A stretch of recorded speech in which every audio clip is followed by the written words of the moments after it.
तक हम अपना एक डेटाबेस बना चुके हैं और उसके अंदर हमने दो टेबल्स बनाए थे, डिपार्टमेंट और एम्प्लॉय नाम के। तो हम अब हमारे पास एक कंप्लीट हमारा वर्क स्पेस अवेलेबल है जिसके अंदर हम डिफरेंट डिफरेंट टाइप का डेटा स्टोर कर सकते हैं।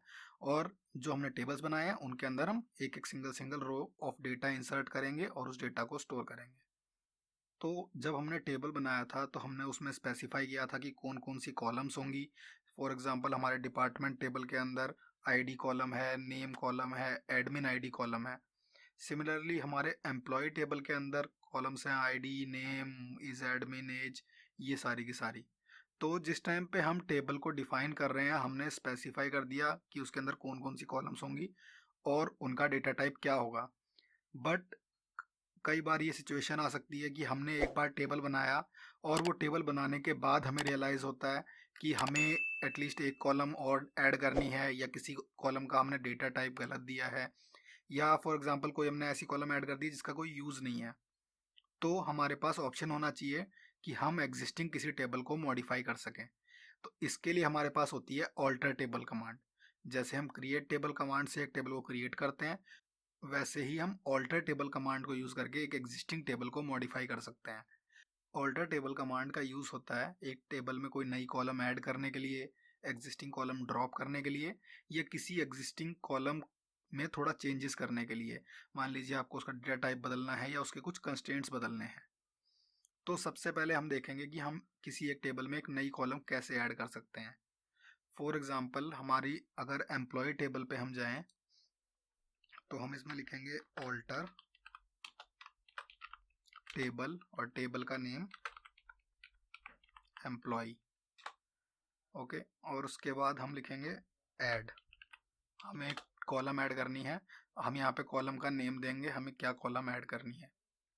तो फॉर एग्जांपल इस केस में हम एम्प्लॉय का मोबाइल नंबर अगर ऐड करना चाहते हैं तो मैं कॉलम का नेम दे दूंगा मोबाइल और इसका डेटा टाइप होगा कैर, लेट्स से 10। तो यहाँ मैं डिक्लेयर कर रहा हूँ कि मैं एम्प्लॉय टेबल में एक नई कॉलम ऐड करना चाहता हूँ जिसका नेम होगा मोबाइल और जिसका टाइप होगा कैर 10।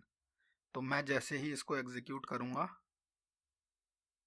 इसने मेरे टेबल के अंदर एक नई कॉलम ऐड कर दी है जो मुझे अभी विजिबल नहीं हो रही। तो मैं इसको रिफ्रेश करूँगा और यहाँ पे मेरी एक नई कॉलम आ चुकी है, मोबाइल नाम की कॉलम जिसका टाइप है कैर 10 नल। तो इस तरीके से हमने एक कॉलम इसके अंदर ऐड कर दी। अब मैं अगर एक एग्जिस्टिंग कॉलम को मॉडिफाई करना चाहता हूँ, जैसे कि अगर यही कॉलम मोबाइल को मैं मॉडिफाई करना चाहता हूँ तो मैं यहाँ पे राइट करूँगा ऑल्टर टेबल एम्प्लॉय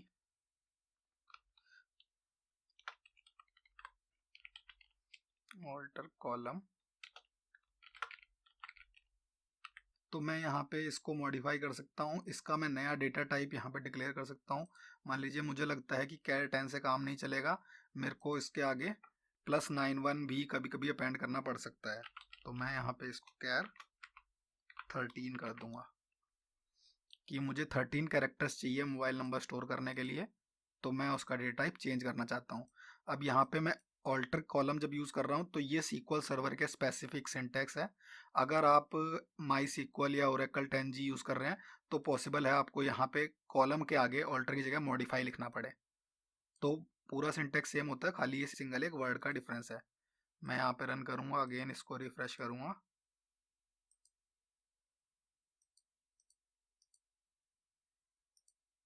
तो यहाँ पे मेरे मोबाइल का डेटा टाइप हो चुका है अब कैर 13।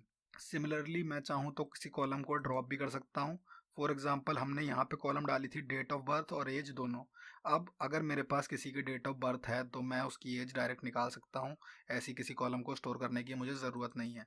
तो मैं यहाँ पे चाहूँ तो इसको ड्रॉप करूँगा ऑल्टर टेबल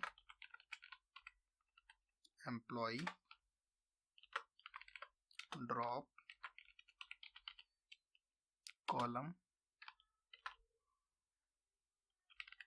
एज। और यहाँ पे मैं ये जो नेक्स्ट लाइन में लिख रहा हूँ ऑल्टर टेबल अलग से और ड्रॉप कॉलम अलग से, इसकी कोई ज़रूरत नहीं होती है। मैं इसको डायरेक्ट ऐसे भी लिख सकता हूँ, जस्ट ये बेटर रीडेबल हो इसके लिए इस तरीके से लिखा जाता है कि ये आप ऑल्टर टेबल एक में लिखें और फिर नेक्स्ट लाइन में अपना जो भी टेबल में ऑल्टरिंग कर रहे हैं वो लिखें। इसका सिंटैक्टिकली कोई डिफरेंस नहीं होता कि मैं सेम लाइन में लिखूँ या डिफरेंट लाइन में, बस बेटर विजुअल के लिए ऐसे लिखते हैं। तो मैं यहाँ पे इस कॉलम को ड्रॉप कर दूंगा और अगेन जैसे ही हम इसको रिफ्रेश करेंगे तो यहाँ पे अब मेरी एज कॉलम नहीं है। तो मैं इस तरीके से अपने टेबल को कोई कॉलम को ऐड कर सकता हूँ, किसी कॉलम को मॉडिफाई कर सकता हूँ और किसी कॉलम को ड्रॉप भी कर सकता हूँ। ये डिफरेंट डिफरेंट टाइप्स के मॉडिफिकेशन होते हैं। इसके अलावा जब हम किसी कॉलम को मॉडिफाई करते हैं तो हम उसका टाइप नल से नॉट नल सेट कर सकते हैं। नॉट नल क्या होता है इसको हम डीप में नेक्स्ट लेक्चर में पढ़ेंगे जब हम कंस्ट्रेंट्स के बारे में देखेंगे, बट बेसिकली इसका मतलब इतना होता है कि हम इसके अंदर नल वैल्यू स्टोर नहीं कर सकते।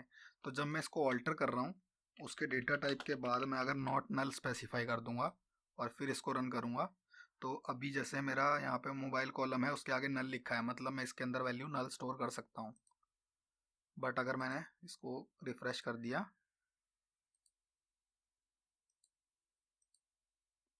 तो ये मेरी कॉलम के आगे नॉट नल लिखा आ गया, यानी कि मैं इसके अंदर नॉट नल नहीं स्टोर कर सकता। सिमिलरली जितनी मेरी प्राइमरी की होती हैं वो ऑलवेज नॉट नल होती हैं क्योंकि वो एक प्राइमरी की है जिससे हम ग्रो को आइडेंटिफाई करेंगे तो नल उसमें वैल्यू स्टोर नहीं हो सकती है।